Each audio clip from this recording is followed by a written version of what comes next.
Commander Zervex stared at the holographic display with 4 eyes that had not slept in days. Another system lost. Another billion lives gone. The void hegemony was moving faster than anyone had predicted.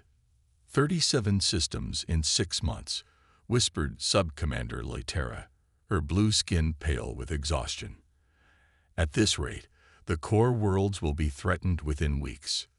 The war room of the Concordiat flagship Eternal Light was silent except for the soft hum of machines. Around the table sat the representatives of what was once the most powerful alliance in the galaxy, 17 advanced species who had conquered the stars together.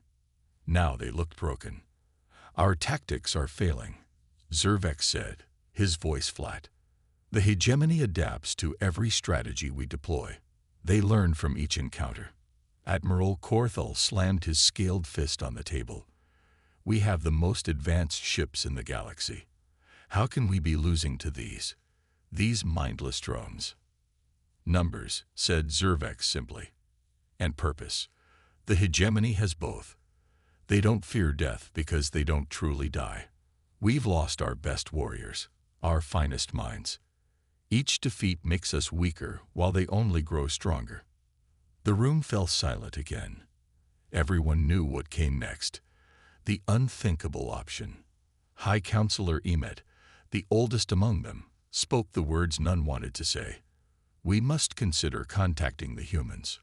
Murmurs of shock and protest filled the room. Humans were dangerous, unpredictable.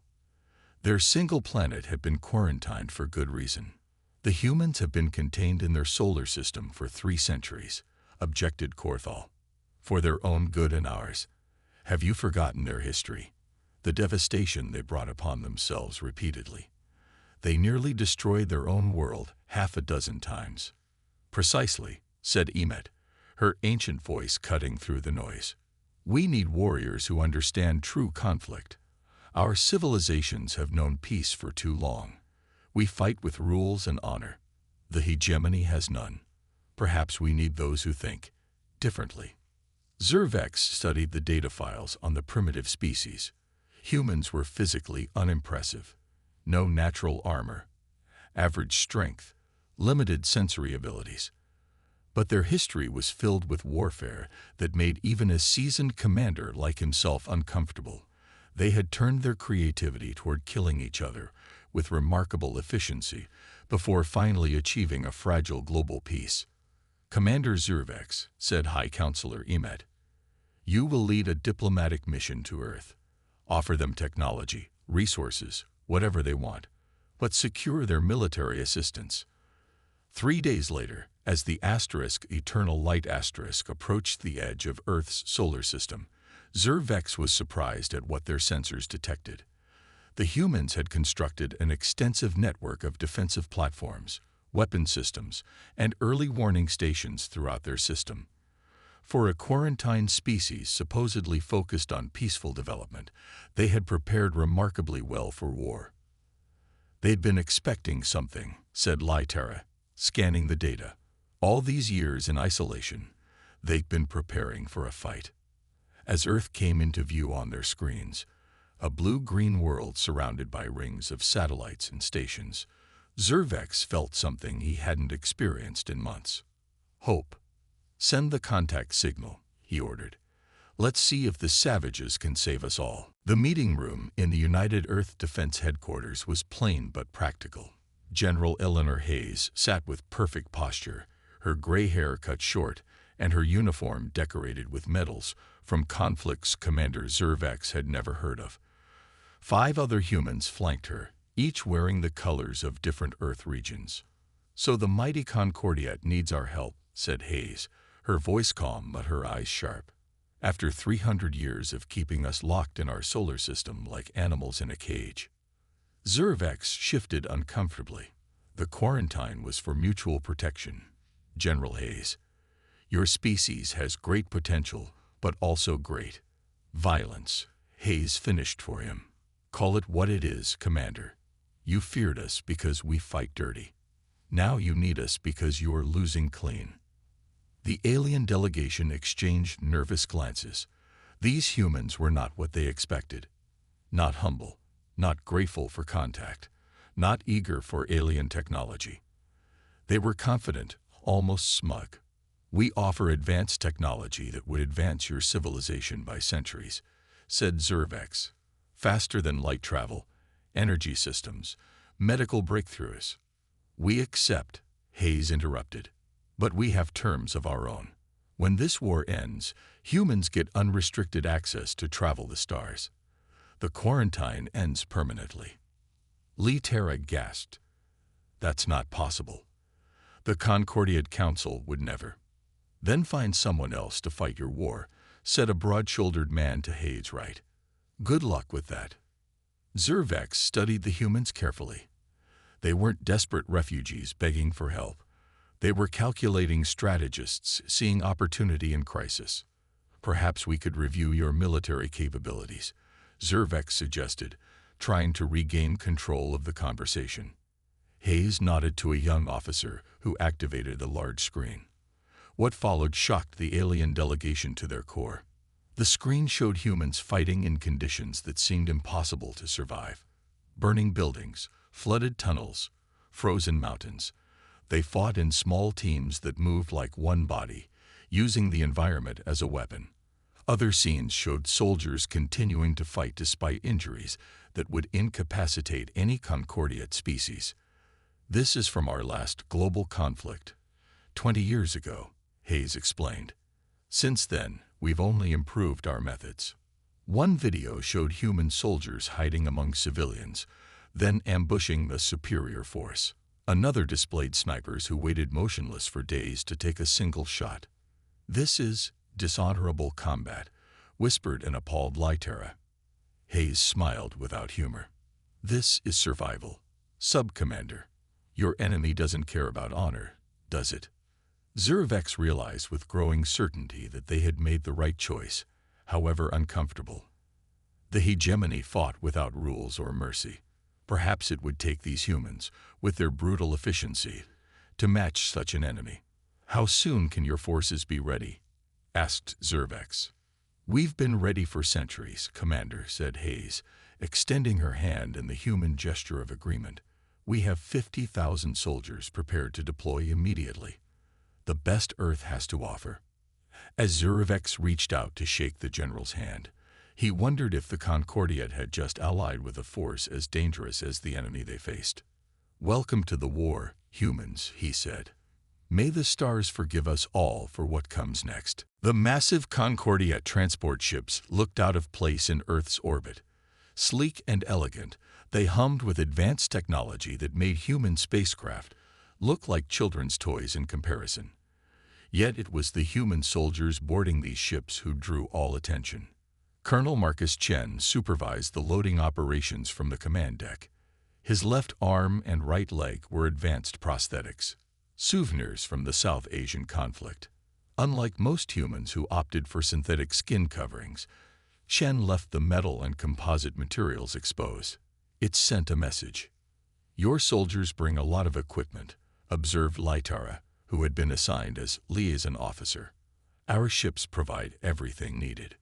Chen gave a short laugh. "No offense, Sub-Commander, but we prefer our own gear. Trust issues." 50,000 human soldiers were boarding, a small number compared to the billions serving in Concordia forces, but these were Earth's elite, special forces operators, veteran combat units, and specialized warfare experts from every corner of the planet. Those weapons, Lytera pointed to the crates being loaded. "They seem primitive compared to our energy weapons." "Primitive works just fine when the power goes out," replied Chen. "Besides, we understand your enemy absorbs technology. Hard to absorb a bullet." On the main deck, Sergeant Anna Kowalski led her platoon through final equipment checks.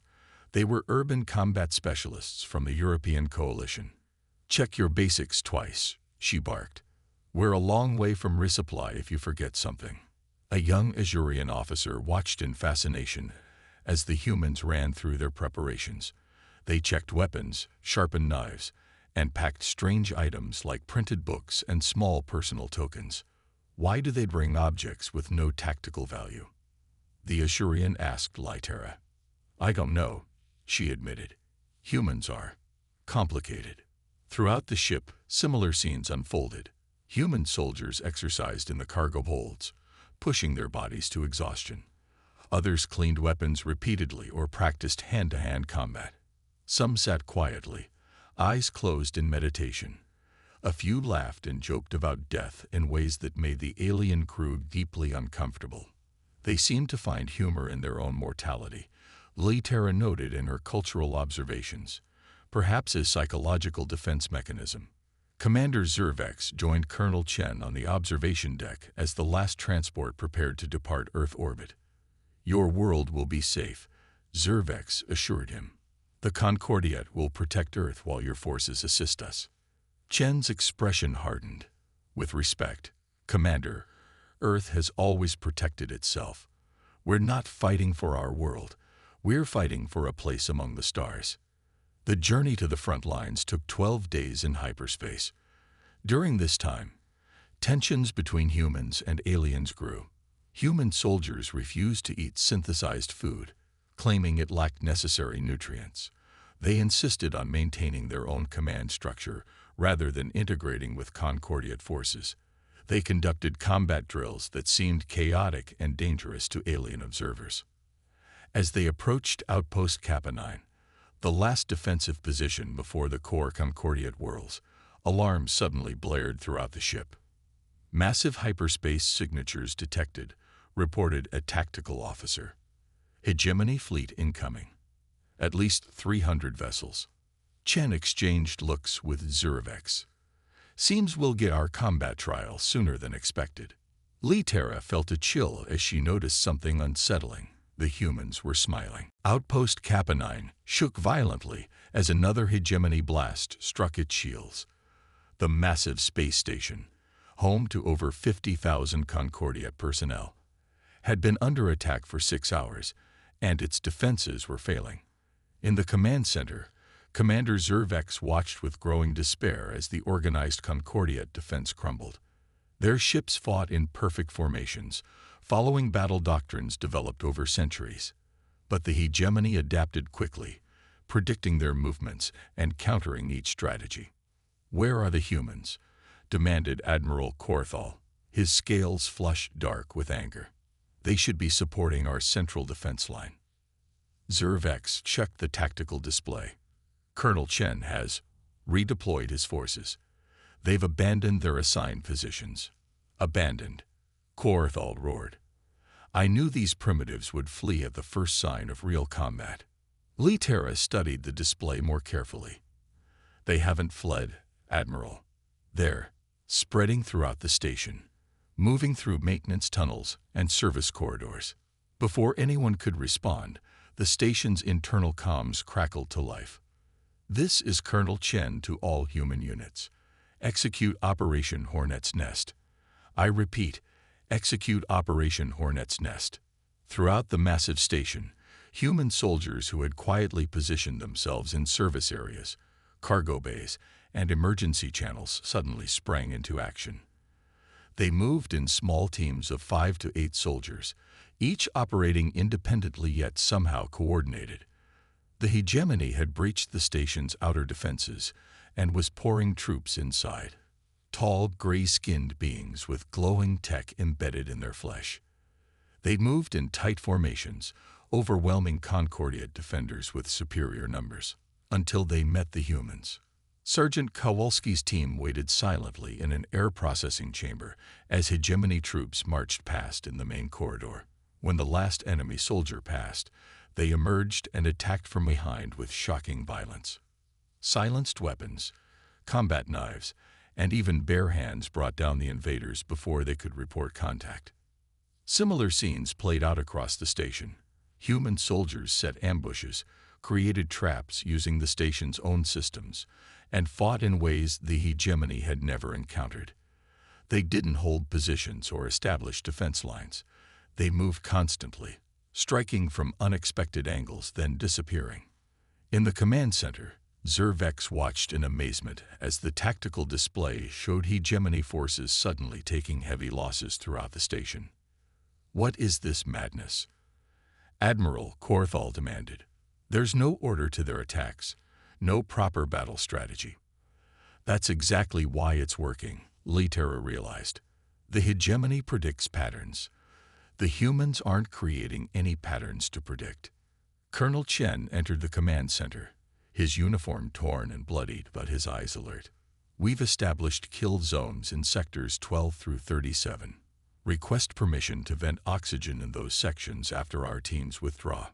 Korthal was shocked. "You want to use life support as a weapon?" "That's effective," Chen interrupted. "The hegemony troops breathe oxygen. Remove it, and they drop without wasting ammunition." For 12 more hours, the battle raged. Human soldiers fought in conditions that would break most warriors. In darkness when power failed, through smoke-filled corridors, in zero gravity when artificial gravity failed. They adapted to each challenge with grim determination. When the last hegemony ship finally retreated, Outpost Kappa 9 was damaged but intact, the first defensive victory against the enemy in months. In the aftermath, Litera found Sergeant Kowalski bandaging a wound on her arm. "Your tactics," Litera said hesitantly, "they're unlike anything in our combat manuals." Kowalski smiled wearily. "That's because your manuals are written by people who had the luxury of fighting fair. We never did." The victory at Outpost Kappa 9 changed everything. For the first time in months, the Concordiate High Command gathered not to discuss retreat, but to plan an attack. Colonel Chen stood before the alien commanders, his prosthetic hand pointing to a holographic map of the Theros system. "This is where we strike first," he said confidently. "The hegemony has converted it into a supply hub. Take it, and we disrupt their operations across 3 sectors." Admiral Korthal scoffed. "Theros is heavily defended by at least 600 enemy vessels. Your human bravery is admirable, but this is suicide." Chen smiled. "We won't attack their strength, Admiral. We'll attack their expectations." After heated debate, the Concordiate High Command reluctantly gave Chen tactical authority over a mixed-species strike force. 5,000 human soldiers would fight alongside 15,000 alien troops, a small force for such an important target. Over the next week, something remarkable happened. Human officers began training alien soldiers in tactics that had never been used in space warfare before. In a large cargo bay, Sergeant Kowalski demonstrated to bewildered Azurian troops how to create improvised explosives from common materials. "But we have advanced plasma charges," protested an Azurian officer. "Why use these crude devices?" "Because the enemy expects plasma charges," Kowalski explained patiently. "They'll detect and neutralize them. They won't look for these." In another section, human communications experts taught alien soldiers how to send false signals and misleading information. "This is deception," said a troubled Viridian warrior. "There is no honor in this." The human instructor shrugged. "Honor won't matter if we're all dead. Choose pride or victory." Litera continued documenting these sessions in her cultural study. She watched as human medics taught alien troops how to fight while injured, how to use pain as fuel rather than surrender to it. "Humans don't try to avoid suffering," she wrote in her notes. "They expect it and prepare for it. This gives them strength when conditions deteriorate." Commander Zervex found Chen in the officers' mess, studying battle plans while eating a meal of Earth rations he had brought. "Your methods trouble many of my people," Zervex admitted, "but I cannot argue with results." Chen looked up from his meal. "Your people have been fighting a clean war against an enemy that doesn't recognize rules. That's why you're losing." "And what are we becoming by adopting human tactics?" Zervex asked quietly. "Survivors," Chen answered simply. The day before the mission launched, Chen addressed the combined force. Aliens and humans stood together, an unlikely alliance of different biologies and cultures. "The hegemony expects us to attack in force," Chen told them. "Instead, We'll insert small teams to sabotage their systems before the main assault. We'll appear weaker than we are, drawing them into traps. We'll use their patterns against them. As the strike force prepared to depart for Theros, Lytera noticed something unexpected. The alien troops were beginning to adopt human behaviors, checking their weapons obsessively, sharing dark jokes about death, carrying personal tokens for luck. "They're becoming more like us," observed Sergeant Kowalski, standing beside her. "Is that good?" Lytera asked. Kowalski's expression turned serious. "It's necessary. The universe isn't fair or honorable. To survive, sometimes you have to get your hands dirty." As the fleet jumped into hyperspace, heading toward what would become known as the Battle of Theros, even Commander Zervex found himself hoping, truly hoping, for the first time since the war began. What was planned as a quick strike became a brutal 3-day battle across the Theros system. The 4 inhabited planets, each with different environments, became battlegrounds that tested every soldier to their limits. On Theros Prime, the ice planet, Sergeant Kowalski led a mixed human-Azurian platoon through blinding snowstorms. The temperature was 40 degrees below freezing, cold enough to kill an unprotected Azurian in minutes. "How can your species function in this?" gasped an Azurian soldier, his blue skin darkening dangerously despite his thermal suit. "We can't," Kowalski answered, checking her weapon. "But we've learned to keep moving anyway." The humans pushed forward hour after hour, their bodies shivering but their determination unbroken. The Azurians, inspired by this endurance, followed their example. On Theros Secondary, the desert world, Colonel Chen's forces faced scorching heat and hegemony ambushes. Many Concordiat soldiers began to collapse from heat exhaustion after just 6 hours. "Rest in shifts," Chen ordered. "Humans will take first watch. We've fought in worse." Lytera, who had insisted on documenting the battle firsthand, watched in amazement as human soldiers functioned with minimal water and no sleep for over 30 hours straight. "They're not stronger than us," she realized. "They simply refuse to accept their limitations." By the second day, the tide began to turn. The human strategy of striking from unexpected angles was working. The hegemony, used to fighting predictable enemies, struggled to counter attacks that came from everywhere and nowhere. The critical moment came on the 3rd day. A mixed platoon of 40 soldiers, 15 humans, and 25 aliens was trapped in a mining complex on Theros Tertiary. Hegemony forces surrounded them, cutting off all escape routes. Commander Zervex, monitoring from orbit, prepared to order a dignified last stand. "They must hold position until the end," he said grimly. "A worthy sacrifice." But Sergeant Kowalski had other ideas. She gathered her surrounded troops and pointed to the mining facility's structural plans. "We're not dying today," she announced. "This entire facility sits on excavated tunnels. We're going to collapse them." The alien soldiers were confused. "Collapse our position. That would be surrender." "No," Kowalski corrected. "We'll set charges to bring down these sections of the tunnel while we escape through the maintenance shafts. The enemy will think we're all buried, but we'll be behind their lines." One Viridian officer protested. "That's dishonorable. We should meet our end fighting, not running through sewers." A human soldier laughed harshly. "Honor doesn't feed your family back home. Living does." The plan worked perfectly. As hegemony forces moved in for the kill, the tunnels collapsed, burying hundreds of enemy troops. Meanwhile, the platoon escaped through narrow maintenance shafts, emerging 10 kilometers away behind enemy lines. From there, they launched a surprise attack on the hegemony command post, throwing the enemy into chaos.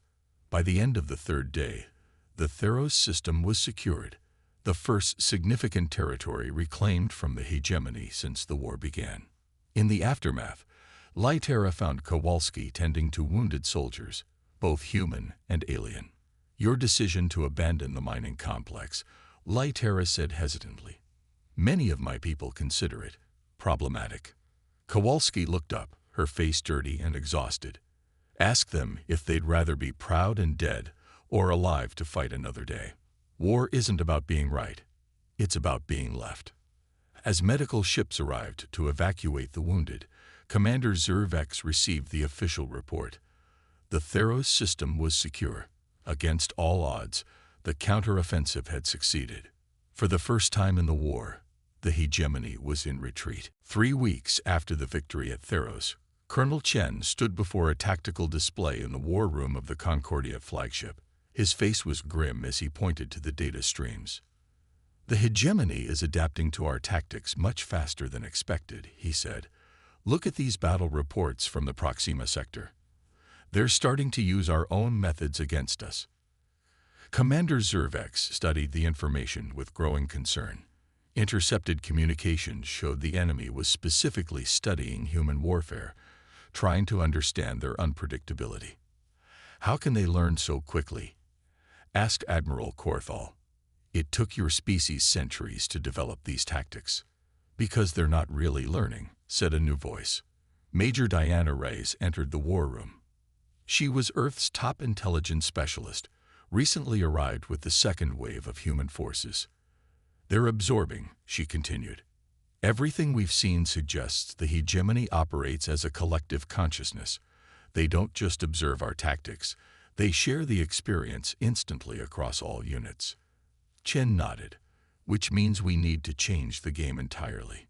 We need to attack their mind, not just their forces." Psychological warfare. Zervex looked confused. "How do you attack the psychology of an enemy you don't understand?"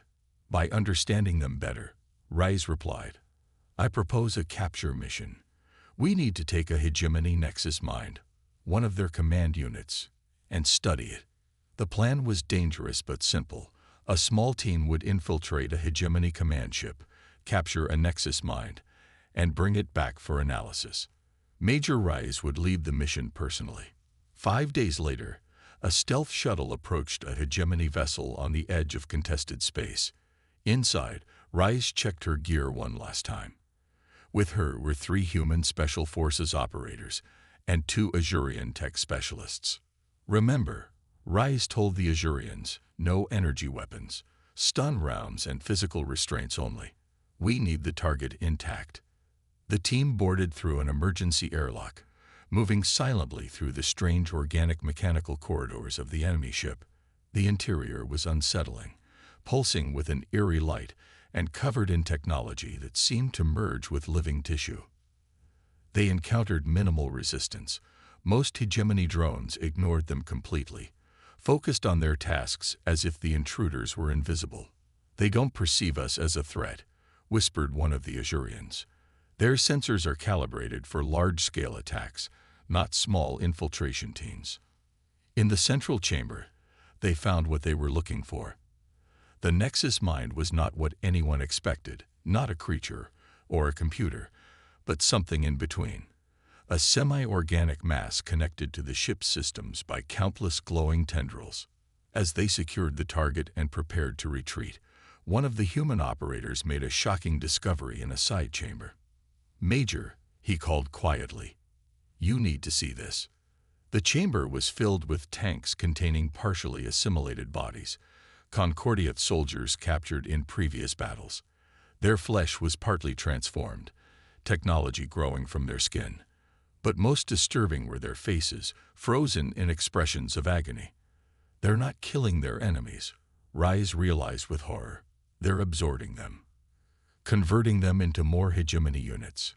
But the true revelation came when they brought the captured Nexus mind back to the flagship. As the science team began their analysis, they discovered something that changed everything. "It's not alien," reported the lead scientist, her voice shaking. "The base technology, it's modified Concordiat code. The hegemony wasn't created by some outside force." She looked up at the stunned faces around her. "It was one of us. The hegemony was originally created by a Concordiat species as a defense system. That's why it knows our tactics so well." The room fell silent as the implications sank in. They weren't fighting an alien invasion. They were fighting their own creation that had turned against them. The revelation about the hegemony's true origins spread through the Concordiate fleet like wildfire.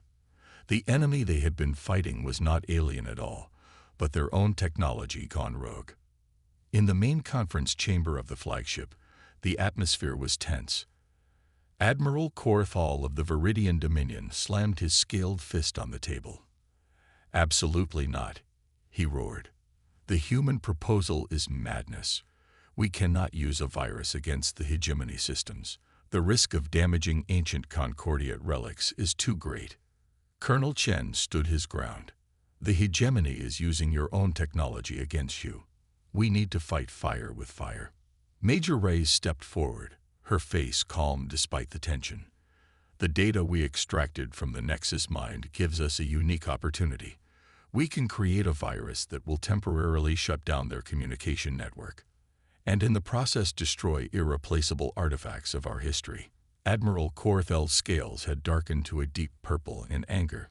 "I will not allow primitives who were confined to their own solar system just months ago to dictate our military strategy." The room erupted in argument. Half the Concordiate representatives supported the human plan, seeing it as their first real chance for victory. The other half, led by Corthall, viewed it as sacrilege. Commander Zervex watched silently. The division troubled him deeply. Unity had always been the Concordiate's strength. The argument was interrupted when the doors slid open. General Eleanor Hayes strode in, having just arrived with the second wave of human forces. The room fell silent. "I hear there's some disagreement about our tactics," she said calmly, looking around the room. Admiral Corthall drew himself up. "Your people propose using our own sacred technology against us. The risk of permanent damage to ancient artifacts is less important than survival." Hayes cut in. "Let me be clear, Admiral. On Earth, we faced extinction multiple times. We learned that survival sometimes requires sacrifice." She activated a holographic projector, showing images that made even the most hardened warriors flinch. Earth's nuclear wastelands, flooded coastlines, and scorched continents. "These are the remains of our sacred artifacts," she said quietly. "Cities that stood for thousands of years, art that defined civilizations, knowledge that took millennia to gather, all sacrificed in our wars. We destroyed our own history to survive." The room was silent. "So yes, Admiral," Hayes continued, "we understand the value of your artifacts. But we also understand the value of your people. Which will you choose to save?" The debate continued for hours. Eventually, the council voted. By a narrow margin, they approved the human plan to develop a virus that would disrupt the hegemony's network. As the meeting disbanded, Lytera approached Zurvex. She had been quietly documenting everything. "The Concordiate is dividing," she said softly. "Half see the humans as saviors, half as barbarians." Zurvex nodded gravely. It was inevitable. The humans don't just fight differently. They think differently. They value survival above all else. And we don't. Lytera asked. "We value continuity, tradition, the preservation of what we are," Zurvex replied. "Humans adapt and change. They burn their past to save their future. It terrifies many of us." Lytera watched as Colonel Chen and General Hayes huddled with their officers, already planning the next phase. "What do you believe, Commander?" she asked quietly. Zurvex was silent for a long moment. "I believe that to defeat something that thinks like a machine, we may need those who think like survivors." 3 days after the council vote, Colonel Chen unveiled his most daring plan yet. In the war room, he stood before a hologram of a massive Concordiate supercarrier. "Operation Trojan Horse," he announced. "Instead of continuing a war we're slowly losing, we strike directly at the heart of the enemy." The plan was both brilliant and terrifying. Engineers would modify the supercarrier Eternal Light to appear critically damaged. Easy prey for the hegemony, who sought to absorb advanced technology.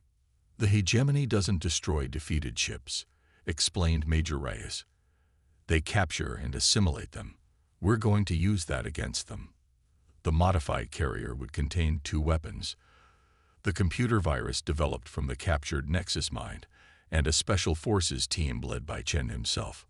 Once the hegemony takes our damaged ship into their central processing hub, we'll activate the virus and disable their entire network, Chen explained. General Hayes nodded approvingly. A horse filled with soldiers, just like the ancient story. Admiral Corthal, still opposed to the plan, glared at the humans. And who will volunteer for this suicide mission? I will lead it, Chen said without hesitation, with 50 of my best operators. To everyone's surprise, Commander Zervex stepped forward. I volunteer as well. My knowledge of Concordiate systems may prove valuable. For 2 weeks, engineers worked day and night to prepare the carrier. They installed hidden compartments for the strike team, modified the shields to appear weaker than they were, and loaded the virus into the ship's core systems.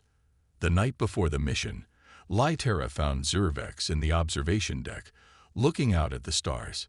You don't have to go, she said softly. This isn't your fight. Zervex turned to her. It became my fight the moment I brought humans into this war. I must see it through. Across the ship, human soldiers prepared in their own ways. Some wrote letters to families they might never see again.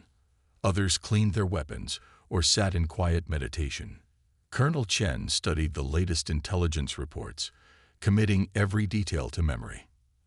At dawn, Operation Trojan Horse was set to launch when a security alarm blared through the ship. In the engineering bay, Admiral Corthal and a team of Viridian loyalists were attempting to disable the virus delivery system.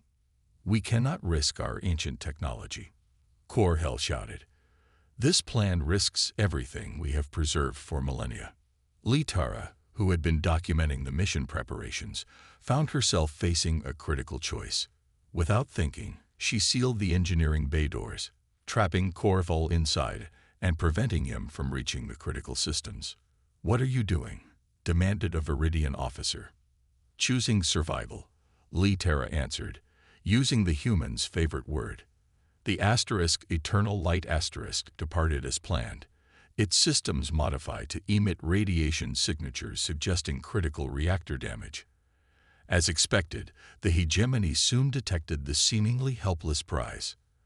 From the command ship, General Hayes and the rest of the coalition forces watched as the hegemony took the bait. 3 massive enemy vessels surrounded the supercarrier and began towing it toward their central hub. Phase 1 complete, reported a communications officer. The hegemony has captured the Eternal Light. Inside the hidden compartments of the carrier, Colonel Chen looked at his team of human and alien volunteers. Remember your training. Once we're inside their central hub, we'll have 30 minutes to reach the core and upload the virus. Beside him, Commander Zervex checked his weapon. A human-designed rifle he had come to prefer over Concordiate energy weapons. For the first time, he said quietly, I believe we might actually win this war. The carrier shuddered as it was pulled into the massive central structure of the hegemony fleet, the heart of the enemy that had nearly destroyed the Concordiate. Operation Trojan Horse had begun. The interior of the hegemony central hub was like nothing any of them had ever seen. Organic technology pulsed along corridors that seemed to breathe. Countless drones moved with single-minded purpose, ignoring the infiltration team as they slipped through shadows. They don't see us as a threat yet, whispered Chen. Their sensors are looking for large energy signatures, not individual life forms. The team moved deeper into the structure, following the plan. Half would protect the virus transmission point, while Chen, Zervex, and a small strike team would push to the central core. Meanwhile, across the galaxy, coalition forces waited for the signal. General Hayes paced the command deck, watching as hegemony ships continued their relentless advance on multiple fronts. If this fails, Admiral Corthal said grimly, the Concordiate will fall within weeks. Hayes nodded. Then we make sure it doesn't fail. Inside the hub, the infiltration team reached the main data center. As they began uploading the virus, alarms suddenly blared throughout the structure. "We've been detected," shouted a human operator, firing at approaching drones. "Protect the upload," Chen ordered. "We need 5 more minutes." A fierce battle erupted. Human and alien commandos fought side by side against waves of hegemony drones.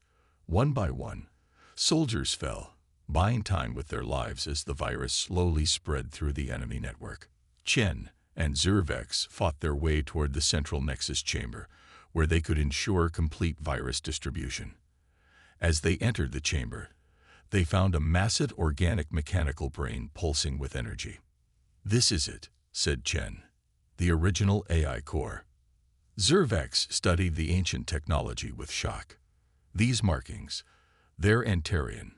My ancestors created this. Your people created a defense system that evolved into the hegemony," Chen realized. "That's why it knew your tactics so well."